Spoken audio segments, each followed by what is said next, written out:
Hello to everyone, I'm Ian and today we are here with our first guest. A warm welcome to Camille, alias Mr. Relative.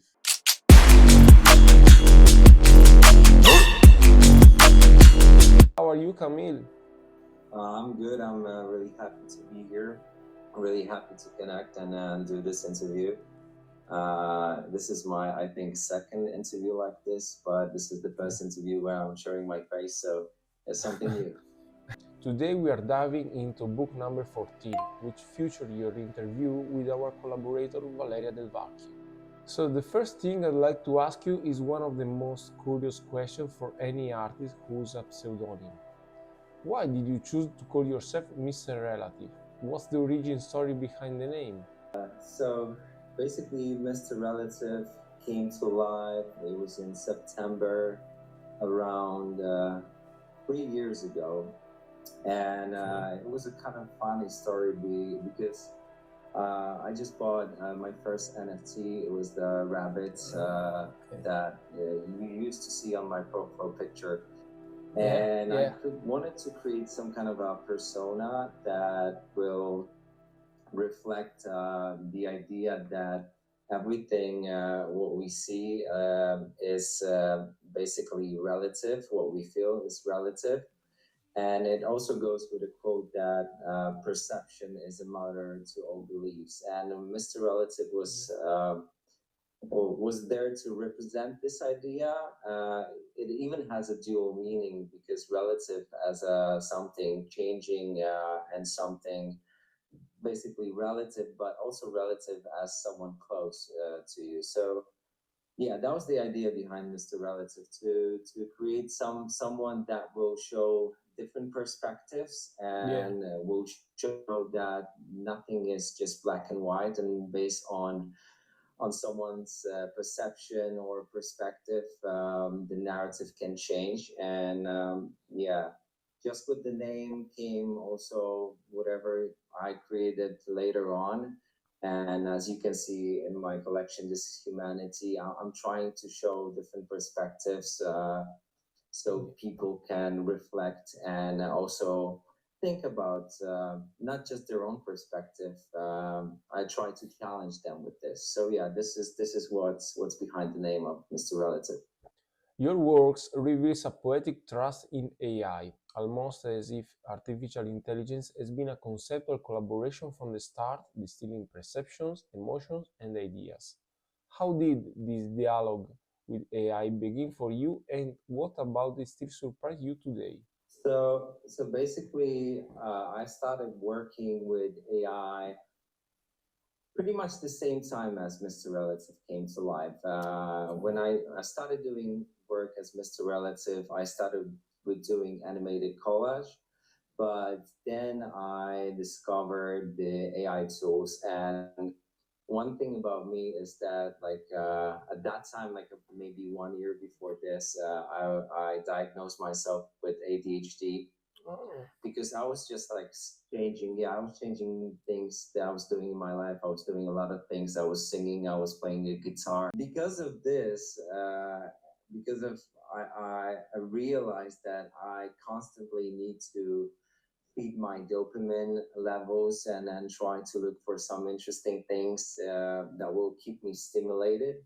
The AI was just natural for me because I saw the potential behind it. And also, like when you have ADHD, you think like, you realize at some point that if you want to achieve any kind of success, you need to focus on one thing for a longer time. And with ADHD, it's pretty difficult. So when I saw AI, I was like, okay, this is definitely something that I can focus on. And still, there are so many things that are happening within the AI. So I can still specialize within the AI, but still change the things inside of the industry. So I can do images, I can do animations, I can automate things. Like there's so many possibilities, and the market is evolving every day. So yeah, that's definitely keeping me stimulated. So when I just saw AI, I was like, okay, this is my thing. I can definitely follow. Yeah. You have a remarkable ability to sculpt the collective soul into impossible forms.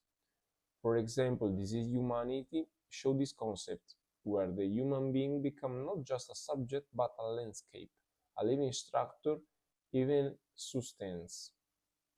What inspired you to portray humanity like this? So the concept with This Is Humanity started like as usual with AI, simply by just experimenting. And when you go to my account, I experimented with many different types of content. I experimented with many different styles. And This Is Humanity was kind of like began like this because I was experimenting with different forms, how I can picture people. And the first piece that came to life in This Humanity was We Make Waves. And the funny thing is that this actual post gave me a lot of exposure. I think it's sitting right now around like 4 million views. But along the way, it was reposted by Sharon Stone, and even Sharon Stone followed me after this and gave me a lot of exposure to artists and more artistic community.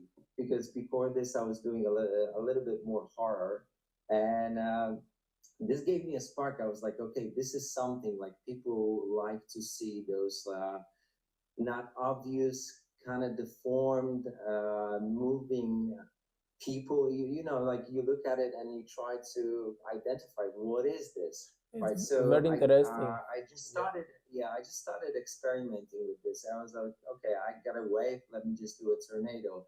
Let me do a waterfall. Yeah.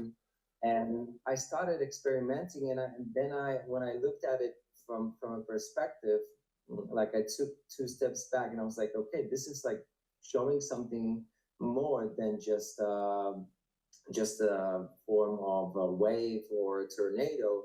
And I asked myself, what if I'll try to picture problems of humanity, because it all combines into one picture. Like you have people, you have different problems. And it was also a good form for Instagram, because if you put people into one form, a concept that is understandable from the very beginning. You look at it in 1 or 2 or 3 seconds and you already understand, okay, this is about this. Yeah. But then you start looking deeper. And this was the beginning of This Humanity. And since then, I created, I think it's already like 60 something pieces or 70 something pieces in This Is Humanity. I want to go until probably around 100. Also, don't want to push it too far. You know, it needs to be natural. Yeah. So, do you have any particular influence on your artistic approach? Well, the first thing, I was never like, I never went to art school. So whatever I learned about aesthetics, it was just by my pure curiosity. Definitely, I like paintings. I like watching good movies. I like good aesthetics. I also was raised in a house where paintings were all over the house. My parents collected art all their life, and I think this kind of shaped my taste. And I also what I was doing when, for example, when I was playing guitar, I never tried to learn anything that was already made. I always tried to do something from scratch. So whenever I do something with AI, that's my rule number one.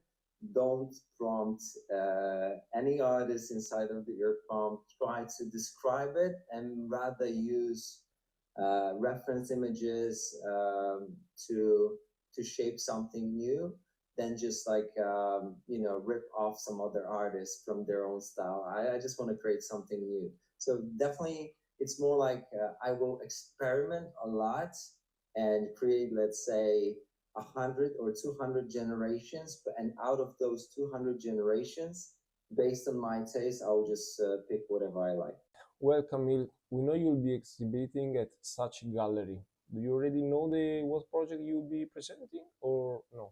Yeah, So I would definitely go with This Is Humanity because Okay. so far from whatever I created, I think it's fitting the most in this like fine art movement, digital movement, and that's why I'm still working on this on Okay. this collection.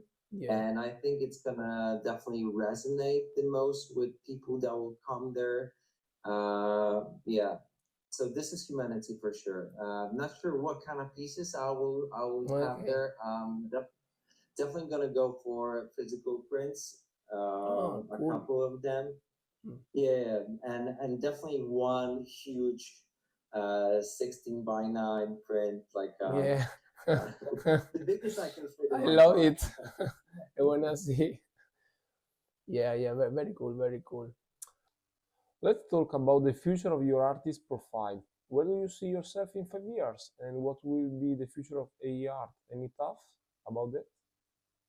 So yeah, I asked myself like many times what I want to do in my career, and I just decided to create a course that will help people to make similar content, but maybe not even similar, because I don't want to give people mm, just a couple of prompts and say like, oh, just copy and paste this, and then you'll create content like me.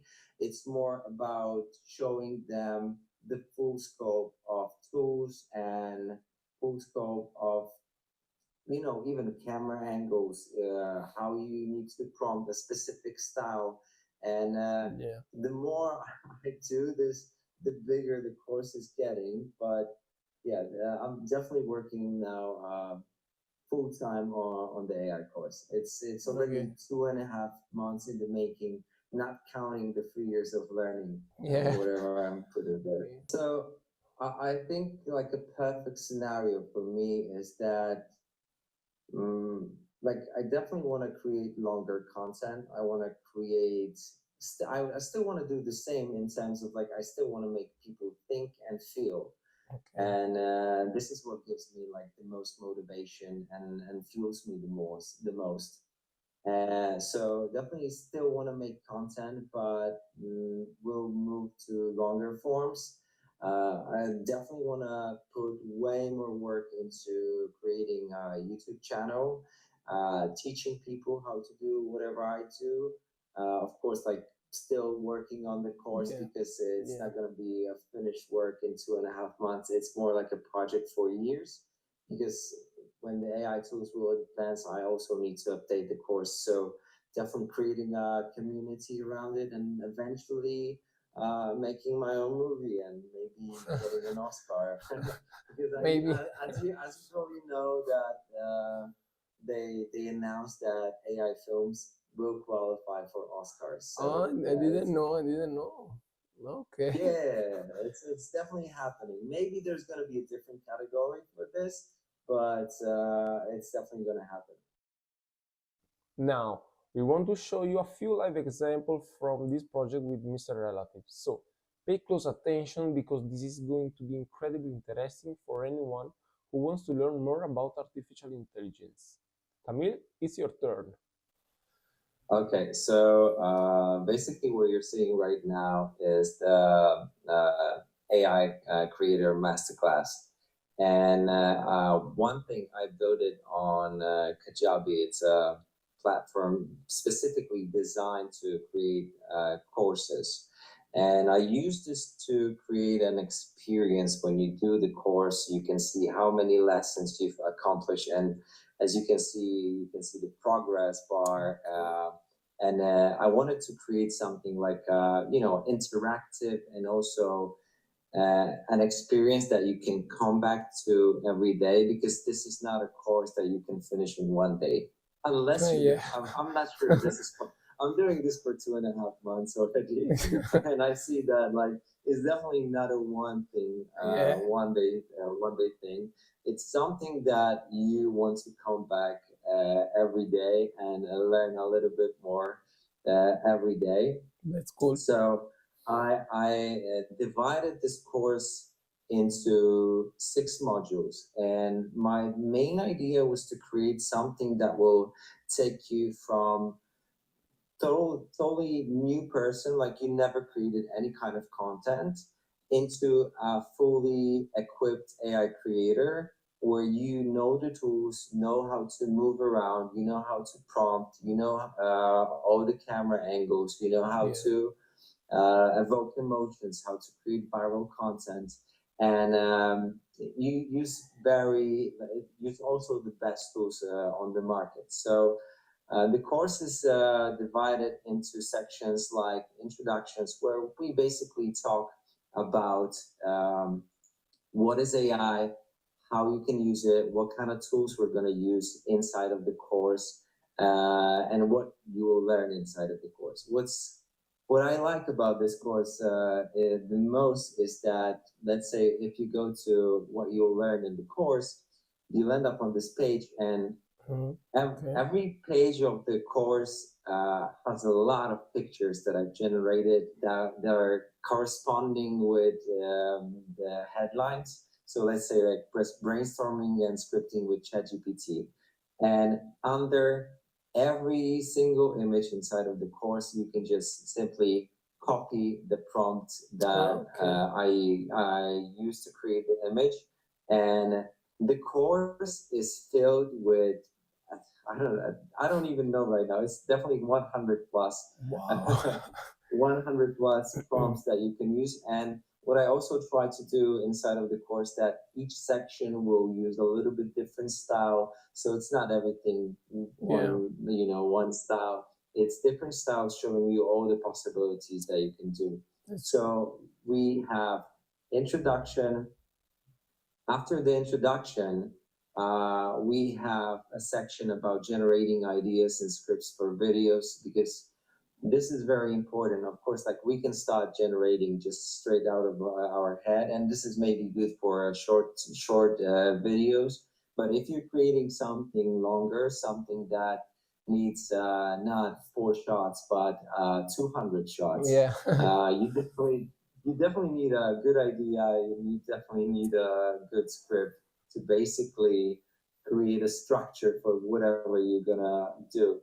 So if you go into generating ideas, there's another 3 lessons. And as you can see, let's say writing scripts for videos and scenes. In this case, I use Renaissance paintings to showcase those ideas. It's super interesting. Everything is here. Everything is here to copy, to learn. Also, inside of the course, you will find ready-to-go prompts, which of course you can copy, and you just basically need to fill in the green spots. And for example, in this case, if you have a simple concept, you can use this prompt that will give you 5 or 6 different variations of this concept, or 5 different or 6 different scripts for a specific specific concept. What I also need to add, that I've been building this for 2.5 months, and this, what you see, is just a knowledge base. So it's only text prompts and custom GPTs that you can use to create the images, to create scripts, to create descriptions for animations. But what I'm I start to work now on creating videos, because I know that not everybody reads, right? Maybe, okay, people read, but not everybody wants to read. And I definitely want to create more videos that will explain the process. So now some of the sections, some of the modules inside will also have videos of me explaining how I do things inside. They will show you how to do it. So, and as I said, right now, creating images will cover Midjourney and Sora, because I think those right now are 2 of the best tools out there. Of course, there are different AI generators that can create images, but I also wanted to focus on the ones that I use, and I think, and I find them the most useful ones. What's also super cool, I think, is that for either creating images or creating descriptions for animations, you will find custom GPTs. So I trained a GPT, Chat GPT, to basically help you to create prompts. So what you need to do is just to input the image or just a simple idea, and we'll create you a perfect prompt, and then you can iterate from this. Because I know that you knowing how to create a prompt is a knowledge that you need to know. Yeah. But if you need to create 500 prompts, then it's becoming a little bit more difficult. So having a custom GPT that will streamline everything and help you to create faster is definitely helpful. Here it is. You just need to click it, and it will just take you to my custom GPT that will help you write the prompts, either from images, either from just a simple description, or you can even input even input a script, and based on the script, it will just generate prompts for you based on the script. So there's a lot of possibilities here, and also show something more than just a tool, more than just tools. For example, this is what I'm very proud of. Let me just find it. This exactly this art styles that you can use inside of ChatGPT. Inside of Midjourney and also Sora and any kind of AI generator. I basically inputted, I think it's like over 60 right now. You can have all the inspirations how to prompt a specific style inside of any kind of AI generator. So as you can see, and this is still half, right? We're getting to half of the content here. And the same goes to cinematic camera angles, how to evoke, how to prompt a specific camera angle. Because like I said, like this course is for people who want to create a career for themselves, not just like, oh, I'm just going to do reels for Instagram. But this gives you all the knowledge that you need to know to actually create any kind of content, whether it's going to be a short or whether it's going to be a long form or it's going to be a movie. Everything is here. So when someone is starting and he doesn't know those things, he never had any kind of experience, this is like something that can save you hundreds of hours of researching, spending money, burning credits. And basically we're still inside of image generation. As you can see. That's super cool. That's like a university of AI, no? Something like this. Yeah. Definitely. This is what I'm aiming for. And with time, as I said, like when you join this, you're not only like buying a course that's going to be the same all the time. You're basically buying something that will also evolve with the AI tools. I want to put way more work into adding more tools inside, describing how to use them, because like the AI market is very broad. So many tools out there, and it's also constant competition between whether it's Sora, whether it's VO3, Blink, Halloy, all those tools like competing every day and releasing something new every day.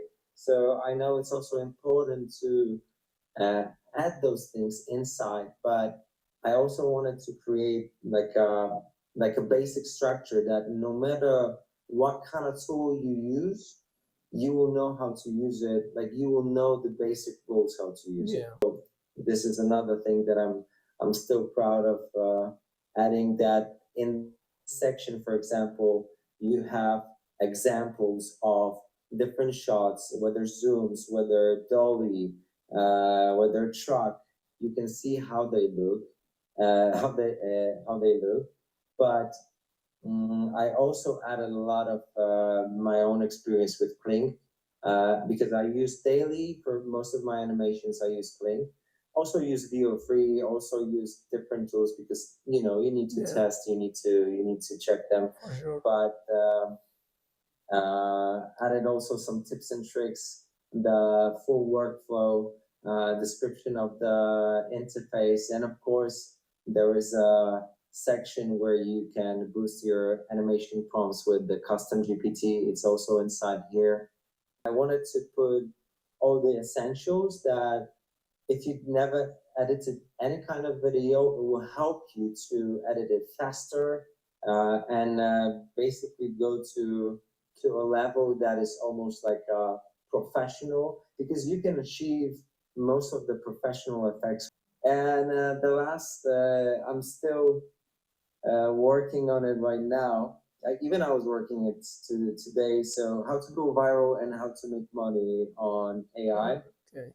And this module will basically cover all the tips and tricks how to actually create viral content, because my own story is that I've been doing this for like almost 4 years, and even before Mr. Relative, I've tried many different concepts, and Mr. Relative went viral. It was last September, and Okay. before this, I was also struggling and asking myself so many questions like how can I do this? What I'm doing wrong? And I want to just also debunk a lot of things there. What's actually important? Like it's definitely not hashtags, right? But you ask yourself so many questions over the time. What's important? Why is it not working? So I inputted all my knowledge there, and eventually we end up in a place where everybody wants to go, like how to actually make money with AI, right? So what are your paths? What can you do with it? Because there are so many different possibilities. You can teach people, you can make commissions for other, you can whatever monetize you your want. content, so many different ways. Yeah. That brings us to the end with Mr. Relative. It's been great having you as our first guest. Thanks a lot. Thanks a lot. I hope people will have some knowledge from this interview, will get inspired, will start creating with AI. Yeah, thank you very much.